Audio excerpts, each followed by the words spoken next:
Hey everyone, it's Jordan, and today I'm here with my special guest here, Kevin, my fiance, and we're going to be recommending some bookish board games for you guys.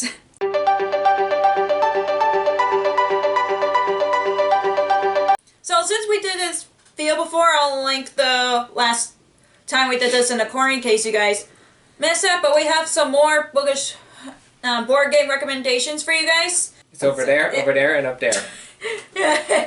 Okay, but let's get to bookish board game recommendations.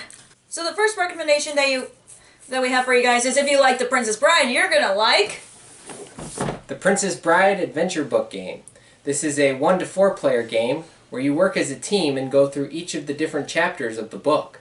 You go from places like the Fire Swamp, the Cliffs of Insanity, and even the farm where Buttercup was bossing Wesley around.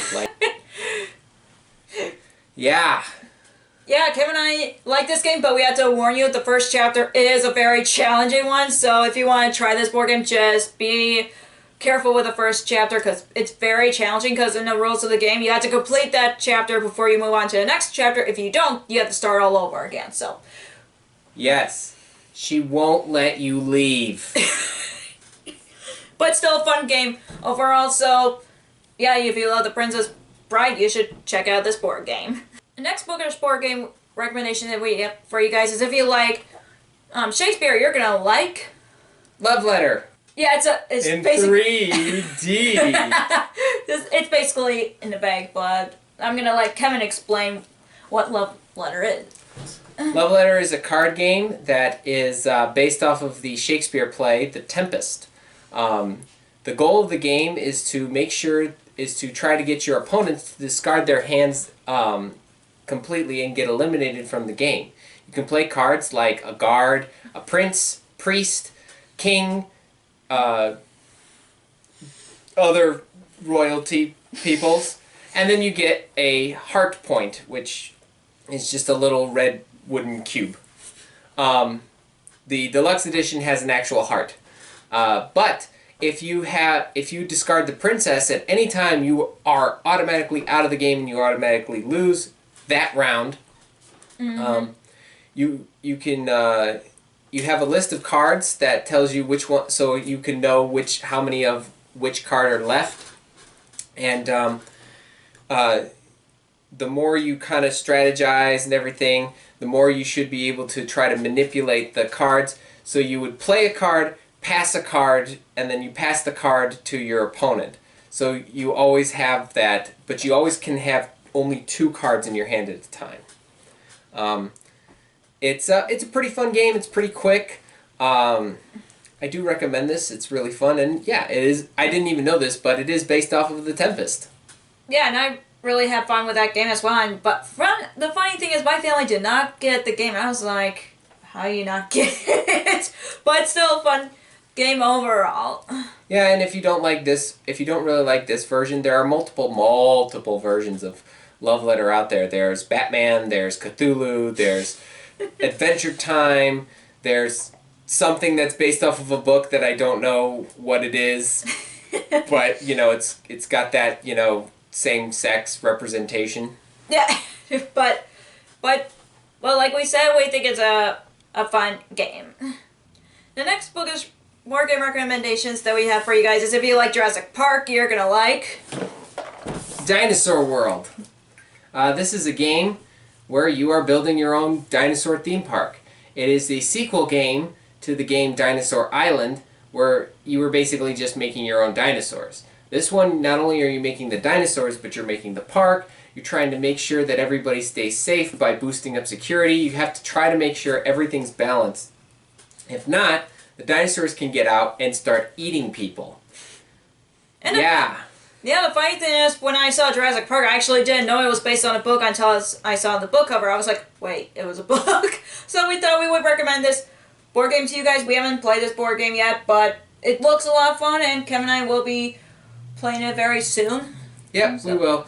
One of the elements I do like about this is definitely the fact that you're making a park. So you don't have to have the dinosaurs at all times. So if you are a little timid on trying to on that danger level, going skyrocketing up, you could just build like ice cream stands or rides or something like that. Mm-hmm. But if you do that, your guest level will go down because it doesn't have the wow factor. Oh, yeah.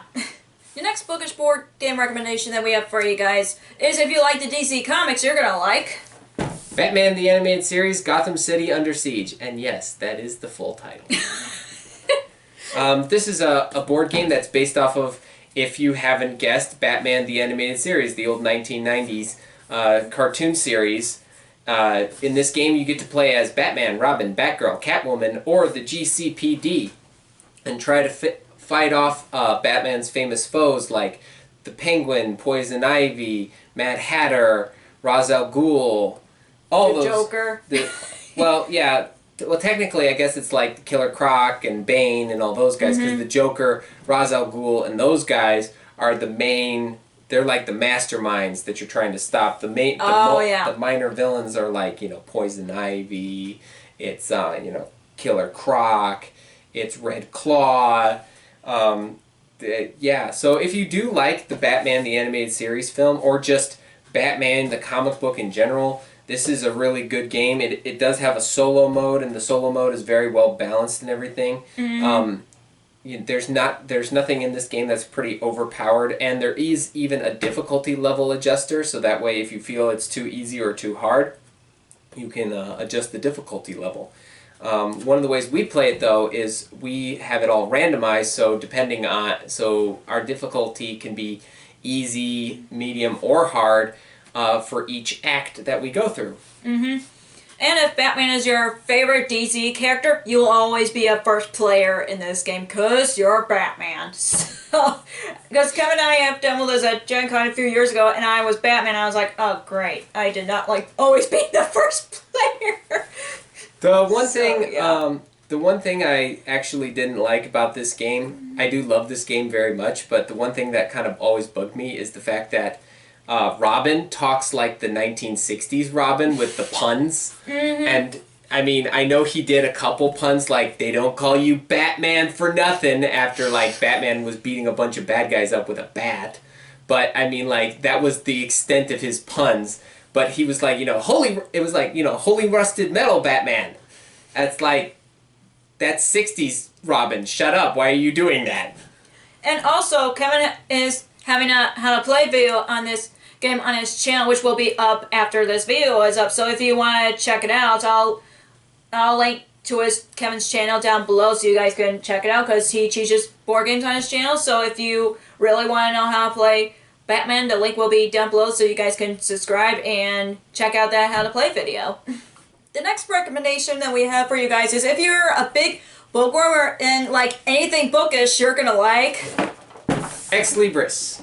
This is a game where you're building your own magical library. Each player has a specific secret book that they really want to go for. So in your collection, you want to make sure you have a lot of that book.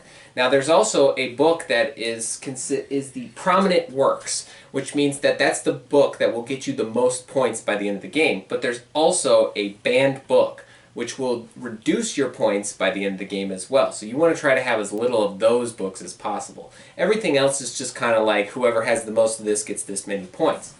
You place your workers. Sometimes different things happen depending on the type of worker the librarian that you place. So if you put your main librarian there, a different ability might activate compared to if you just put one of your little gnomes there. Yeah, I love this game. For someone who just loves anything bookish, I definitely love this game. I actually got it for Christmas from your dad like 5 years ago now. Yep.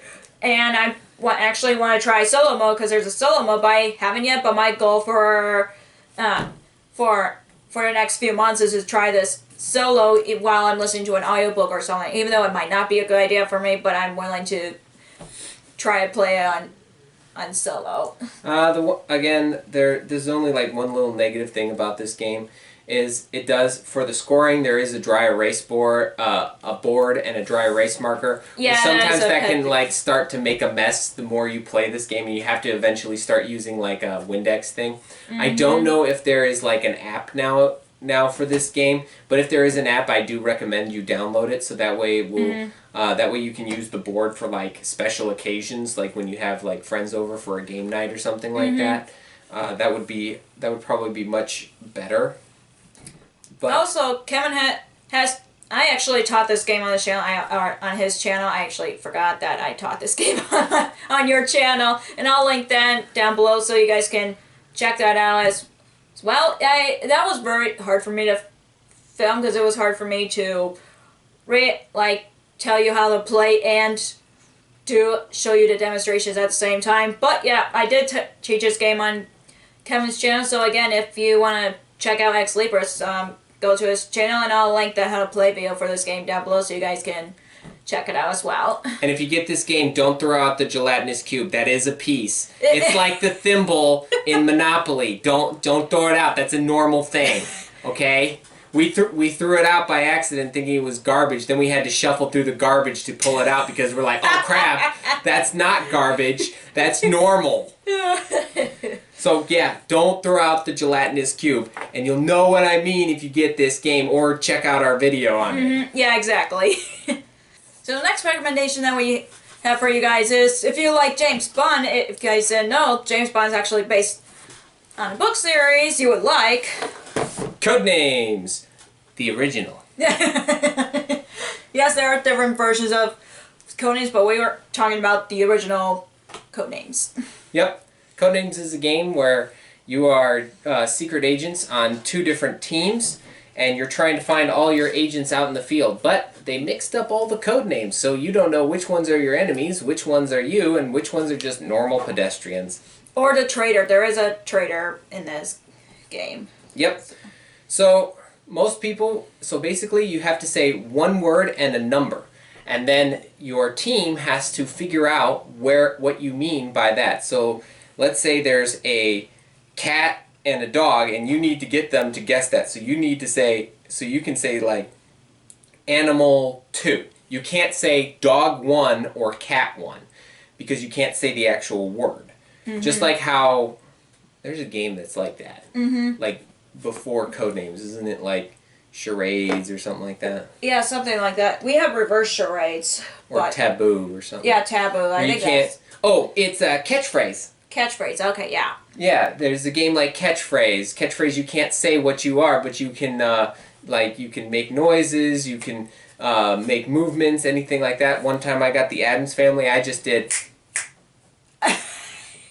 If you don't get it after that, I mean, I don't know what else to do. It'll be very funny in reverse charades. No one got that clue like Kevin just demonstrated. And I'm like, I mean, who wouldn't guess M's Family just by those snaps? Yeah, so, you know, that's basically how you play it. It's a pretty fun game. They have a lot of words, so it's like every game is always different. And the word cards are actually double-sided, so it wouldn't matter whether it's the right side or the wrong side. They're double-sided, so you get to choose what words you want to feature, unless you just shuffle the cards and didn't know they're double-sided. You use the other side anyway, but it's a lot of fun. Yep, this is probably like the most played board game for both beginners, like just casual gamers, and even more average gamers, so and serious gamers like myself. I am definitely a very serious gamer. Yeah, you are. So yeah, I do recommend this Codenames game. But if you want something that is actually James Bond, I'm gonna make a quick suggestion and just do 007 Legendary.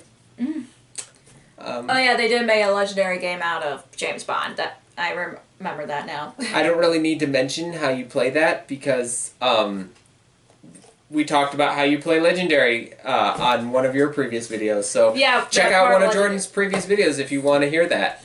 Oh yeah, and Kevin also taught Marvel Legendary, which is the game that Kevin mentioned, which we'll link down below so you guys can check. I am thinking about doing a how to play video for James Bond Legendary because they actually did make one specific change. Oh yeah, they did. Which is for the villain deck, instead of just shuffling a bunch of cards randomly together, there's like 3 acts, like in a movie. And so you have to put the Act 1 on the top, Act 2 goes underneath that, and Act 3. Once you go through each one, it gets tougher and tougher as you go. But that's just if you want something a little more challenging or something that actually is like James Bond related, a little more thick with the James Bond stuff. Mm-hmm. It's got pictures of all the actors and stuff from those different movies. It's, I believe, Goldfinger, GoldenEye, and Casino Royale. There might be one I'm missing, but those are the ones I remember. And those are the ones that are based on the James Bond books, right? Goldfinger. Yeah. Oh yeah, I've watched Goldfinger. Sean Connery. Yeah, wait.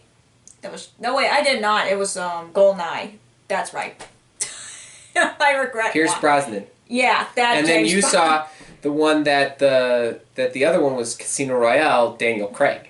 Yeah, I had to watch those movies for a class in college, so yeah, I regret watching GoldenEye because that was horrible. She picked Pierce over Daniel, people. I mean, I don't know what's wrong with her at that.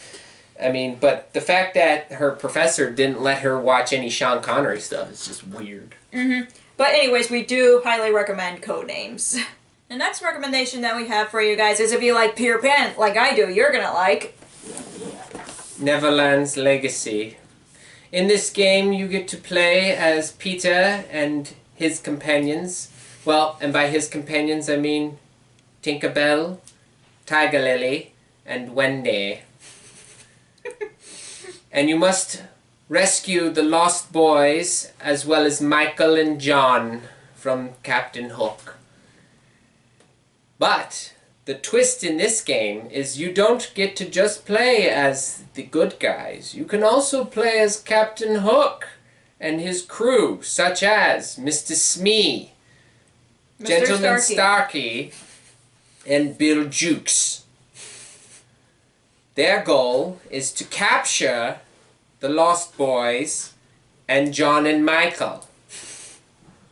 So, you could play as the pirates first, and then play as Peter Pan later. The one catch, though, is that when you play as the pirates, unlike the good guys who can fly, the pirates can't fly. You have to use a rowboat. To go from island to island, looking for John, Michael, and the Lost Boys.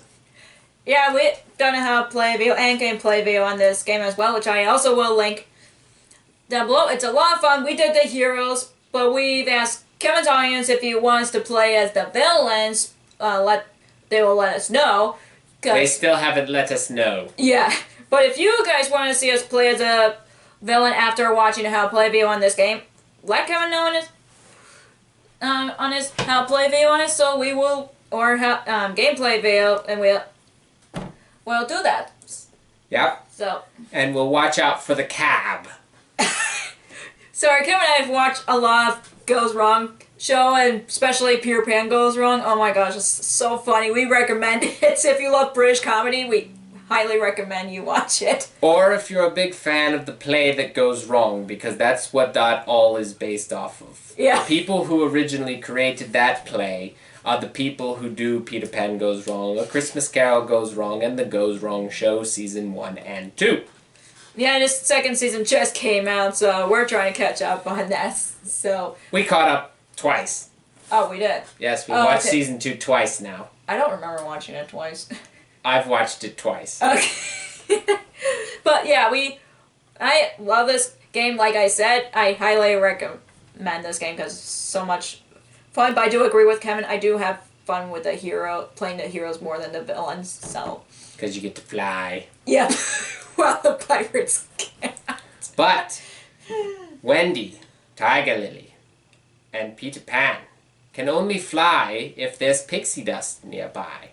Tinkerbell, however, can fly whenever she wants because she is a pixie. The next recommendation that we have for you guys is if you like books that has talking animals or in a world of just animals in general, you're gonna like Everdell. This one is I want to point out, this is the collector's edition. If you get the normal retail version, it's gonna look like this. Which has a beautiful cover as well as the sleeve, so The retail version doesn't have the sleeve. No, I mean like the collector's edition has the sleeve, which is as beautiful as the original cover itself. Yes. This is a game where you're basically making your own town, and you get to collect all these little critters. You build buildings, and you help to get certain goals done. Player with the most points wins. The game ends once everybody's gone through all the seasons. 3 seasons. Because Yeah. you start off in spring, and then it ends in fall. And then you go to summer, fall, and then it's winter. Oh no, wait, you start in winter. Oh yeah, that's right. And then you go to spring, summer, fall, and then back to winter. Okay, yeah, that makes sense. You start off with 2 workers. And I know what you're thinking. 2? I can't get anything done with that. Yes, you can, because I've done it. There was a game that we played of this where I was still on my first turn, and Jordan and my dad had already gotten through all 3 seasons, and I'm still working on spring. It was nuts. I was like, how the heck did he still on spring while the other players are not? I was really utilizing my resources very well. And I got like a lot of cards that got me more resources and everything. So by the time I was done, it was like... And yeah, and Kevin also has a how to play video on Everdell if you want to check that out. We'll link the how to play video down below so you guys can check it out. Like I said, it's a lot of fun if you like a book that has animals in it, or talking animals, or the world that has animals in it. Like Redwall, I'm trying to figure out other books that has animals in it that is like in a world of... Isn't like The Secret of Nim a book? Yeah, it is. It's called Miss Frisbee and Rats of Nim. That's the original book it's called. So I guess if you like that book... Yeah, but if you just like cute animals in general, we do recommend... I mean, like, and also Peter Rabbit and his friend, the real Peter Rabbit, not that James Corden movie.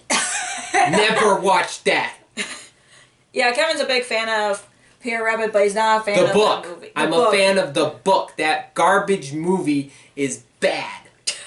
And watch the TV series. That's a much better representation of her stories. Yeah, look at... And they incorporate her artwork in that too. Yeah, and I do want to read Peter Rabbit one day. I do still hope to read it one day, and I've seen that TV show, not the movie. I was like, yeah, I love the animation, especially the watercolors. I think she created those illustrations herself. So. Yes, she was also a painter on the side. Mm-hmm. So she was a painter and an author. She did the art. She did the illustrations for the book herself. Mm-hmm. Yeah. I may be wrong.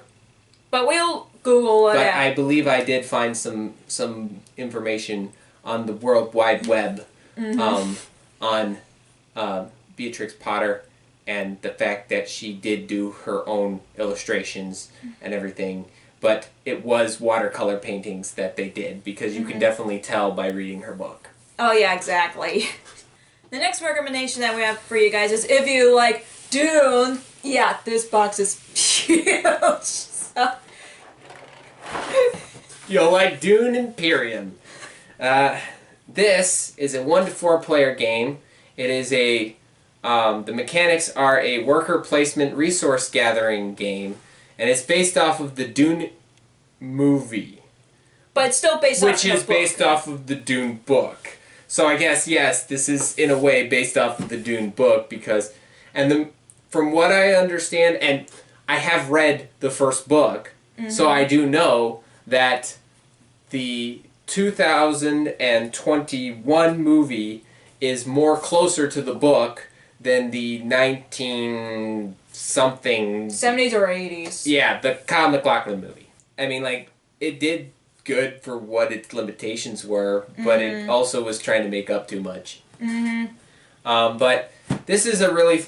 this, by the way, is not the actual size of the box. This is a deluxe edition that my dad and I got, where they upgraded everything to like plastic miniatures and all that stuff. The one that you can get is much smaller. That's why this one's bigger. And I believe the deluxe edition is no longer available for purchase. I don't know. You'd have to keep checking on their website because you can only get the deluxe edition on their on the Dire Wolf digital website. You can't get it in any other like store or online shop. Yeah, and Kevin has taught this game as well, and I'll link the How to Play video down below so you guys can check it out. But like Kevin said, the deluxe upgrade edition is probably not available, but you have to check the gaming company's website for that. But it's still a lot of fun. Yeah, and I think, and I know there's like other How to Play videos on Dune Imperium out there, but I kind of like mine mostly because I read the book before I started teaching this game, so I knew how to pronounce everybody's names and everything, and I really did my research before I dove into this game, because I know that with stuff like this, you never know. The thing is, I've learned my lesson with like nerddom stuff, fandom stuff. When you start teaching fandom stuff, it's like you don't realize how popular the thing is until you start talking about it, and then you start like mispronouncing names. Like, I don't think I would be able to pronounce Thufir Hoyt, its name, correctly. I would probably screw it up a lot. Oh yeah, exactly. And I'm kind of curious about this. I've seen the movie. I haven't read the book yet, and I kind of was iffy about it. But I feel like if I read the book, I will probably like it more. That's a movie that was good that Oscar Isaac was in, and he was really good in that. Dune. Yeah, he was Duke Leto Atreides. Oh yeah, that's right. And yeah, now he's gonna be Moon Knight. Sweet. Yeah, Kevin and I are excited about Moon Knight. I think Kevin's more excited about Moon Knight because he's one of his favorite Marvel characters. I'm not familiar with Moon Knight, but I think I would like to read the comic, but like at least one of the comics, just because I'm curious about this character. And apparently it's Marvel's version of Batman, but I'm pretty sure many people would argue about that.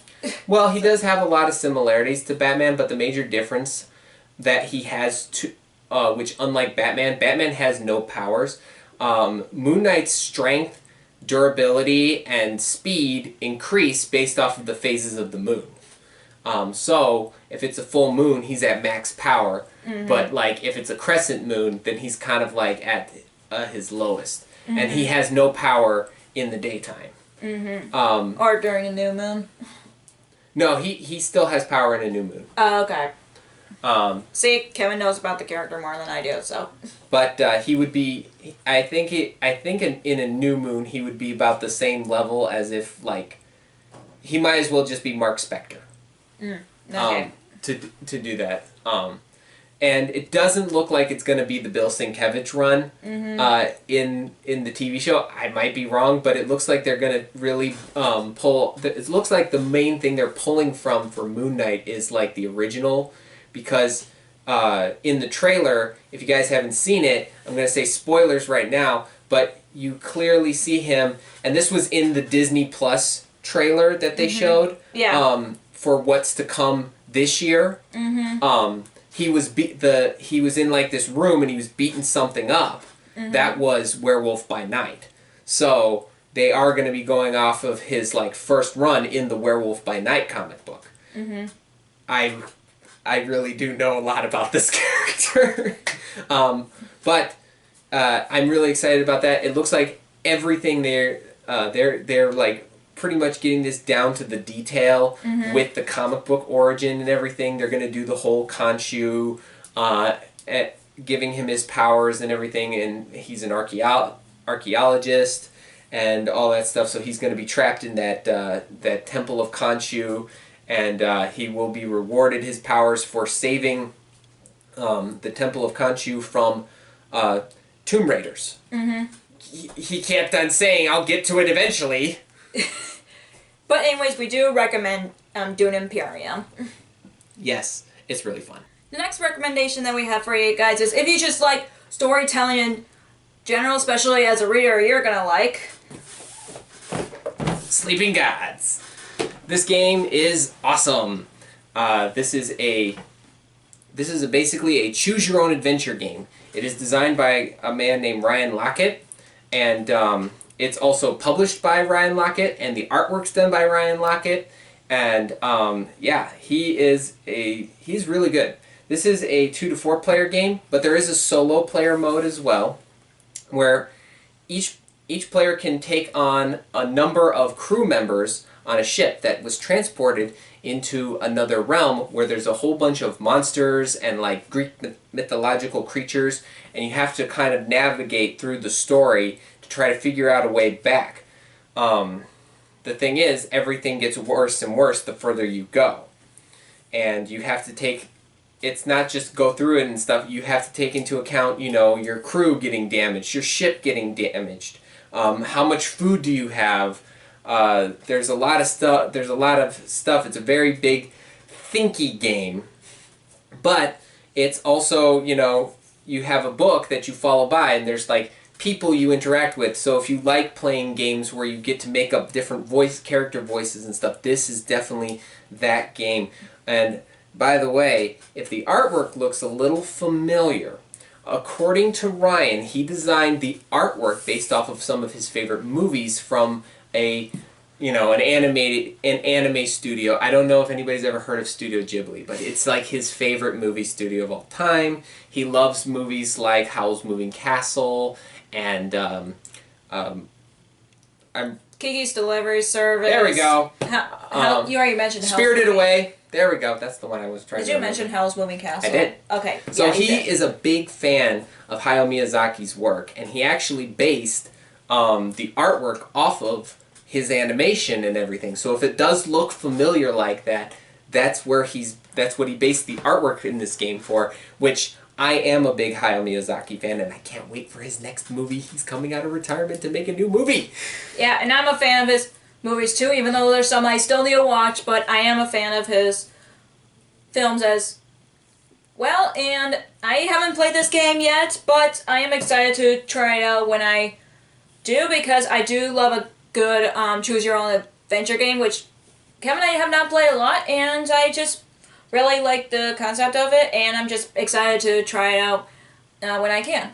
Yeah, and another thing I also want to add, from the way that they all the characters, it feels like Atlantis: The Lost Empire, like the crew, because like the engineer is a girl, and I'm like, oh, and she looks like a little bit like Audrey to me. I'm like, that's Audrey. But you know. And there's even, like, this old woman who's kind of like the navigator on the ship, and I'm just like, isn't that Mrs. Packard? But I kind of laugh, and, you know, so this game is super fun. Every time you play it, there's going to be, like, different stuff. There are expansions that add, like, more chapters, more stuff to the game. So if you do get a little bored with this game, you can do that, but you know, you don't have to play the game every single way. So you can actually look at the chart from your last game and go, oh, so we did this, and this. How about we do the opposite of that, see what it does? And so that can take you on a completely different path. And different things might happen. You might get towards the end a little more quicker for making different choices. But you draw cards and they'll say, hey, flip to this page. Oh, get this keyword, get this item, get this, get that. Oh, you can't go here unless you have this. Oh, you can't go here unless you have that. And then you gotta go find those things. It is really cool, really fun. I mean, I do highly recommend this game, but it is a time consumer. Here's the best part about that, though. This game is fully designed to pause whenever you want. So if you don't want to play the full game, you can just play like the first part. Pause. Come back whenever you want. It's designed to just start back up from where you left off. And let's say you are playing this game, you're having some friends over for like a dinner party or something like that. Well, you clean this up, it tells you specifically what to put in what bags and everything, what to put in what box, and then you just unpack everything. So it's all packed in these individual bags and everything. You don't need to really think about, you don't need to remember, okay, so what did we have out? Oh, okay, I think we had this. No, it'd be like, this is the bag that has everything you need. Just open it up, put it out, you're ready to go back into the game. This is a really good game, really well designed. It does take a lot of time, but like I said, you can pause it at any time. So yeah, Sleeping Gods, highly recommend. Check it out. It's awesome. It's awesome. So that's all the Bookish board game recommendation that we have for you guys. I want to thank Kevin for joining me for this video. And like I said, I'm going to link his channel like I always do in every of my videos down below so you guys can check out his channel. And if you want him to teach some of the games that we mentioned that doesn't have a how to play video, let us know in the comments down below and we'll check it out. But he does polls on his channel, so you get to choose which games that you guys want him to choose. So I'll leave his social media down below so you guys can check it out or check out his YouTube community posts because he does polls on there as well. So yeah, anyways, if you enjoyed this video, give us a thumbs up and comment down below which of these board games that you're willing to try out because I'm really curious to know. I want to try out that Dune Imperium game. It seems pretty cool. And if you haven't already, click the subscribe button and click the bell icon so you'll be notified when I post new videos. Also, you can follow me on social media like Facebook, Twitter, Instagram, and Goodreads, which all links will be down below for you guys. And thank you so much for watching, and I'll see you in my next video. Bye!